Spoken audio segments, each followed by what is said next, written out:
Oh, so I suppose you've been paying attention to the fact that the communist crypto-fascist Obama administration has taken their unconstitutional healthcare plan to the Supreme Court, just like I predicted they would from the start.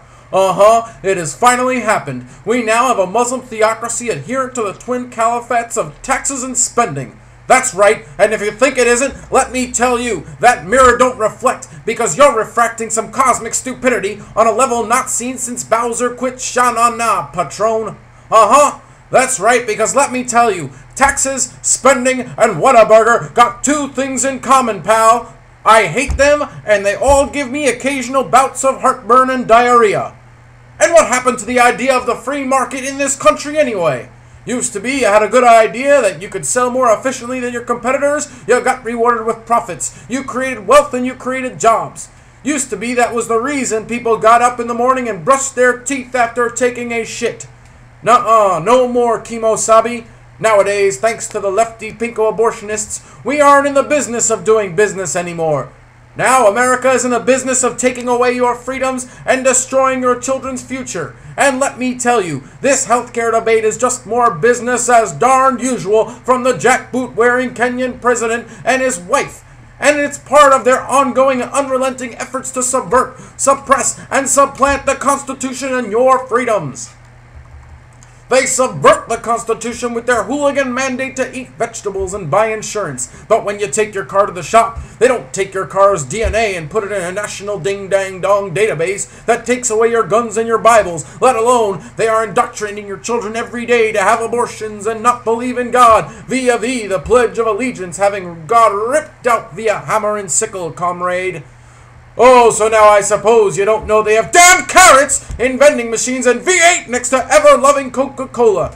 Tell you what, if I wanted the government telling my kids they can't have a Snicker bar and a Coke for breakfast, lunch, and dinner, and a Crunchwrap Supreme for 2:37 a.m. fourth meal after they finish watching Last Call with Carson Daly, I'd move to Switzerland, damn it. Because in Switzerland, at least wealth creators can safely deposit their wealth in numbered bank accounts. And if you forget that number, well, why don't you just get it tattooed on your forearm, iceberg? Let me tell you something and read carefully. Your job will be steamrolled to death by this Obamacare brutality, and you're going to have to move to China, where horsey sauce is illegal if you ever want to work again, munchkin. Obamacare is designed to suppress patriotic objection to this slapdash anti-constitutional mucky duck in all the classic ways that Soviet and Nazi despots used dating back to the time of Nebuchadnezzar. But instead of gulags, death camps, and hanging gardens, and I say hanging in quotes, they have far more insidious and diabolical ways of silencing their critics. First, let's remember the day Obama was inaugurated. It was winter! Everyone knows it's cold in the winter. How are you supposed to cross the Appalachian Mountains and ride forth on chariots of horsey sauce to reclaim the throne if it's so concernedly cold, dang it? Because let me tell you something, if you think horsey sauce don't freeze in the winter, you got another thing coming. Sure, the god Vulcan vulcanized together corn syrup, mayonnaise, horseradish, various food dyes, and preservatives, defying both the Romulans and the Prime Directive as interpreted by Starfleet orthodoxy. But that doesn't mean this veritable ambrosia of condiments isn't affected by the laws of physics or Heisenberg's uncertainty principle, Schrödinger. But that doesn't even tell half the story. Remember in The Dark Knight Returns when the Joker had a bomb on the boat full of prisoners and the boat full of regular people, and either boat could blow the other boat up? Well, Obamacare is just like that, except there's 300 million bombs. One boat, and all the bombs are thermonuclear bombs. Ever heard of mutually assured destruction, fuckhead? Let me tell you, Obamacare is bad, but it doesn't even scratch the surface of totalitarian pusillanimity that these chicken doves dip into like the dark arts as practiced by the wizard Saruman in The Lord of the Rings, The Dark Knight Rises. Oh sure, everyone knows Obama has an orb that he uses to make free long-distance calls to Mordor from his tower at Isengard.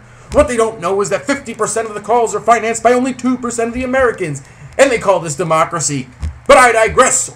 Or do I? Everyone knows that Obama has been selling off U.S. bonds to the Chinese at the same time as raising U.S. government spending to higher levels than it was under Hammurabi. But they don't know that this is a tactic to supplant our constitutional democracy with a syncresis of Babylonian autocracy and Aztec ritual sacrifice. Why do you think he buried Obama at sea? Obviously, it was Obama ate his heart and replaced all of his internal organs with flowers and jade in order to consummate the union of the Babylonian war goddess Ishtar with the Aztec war god Huitzilopochtli.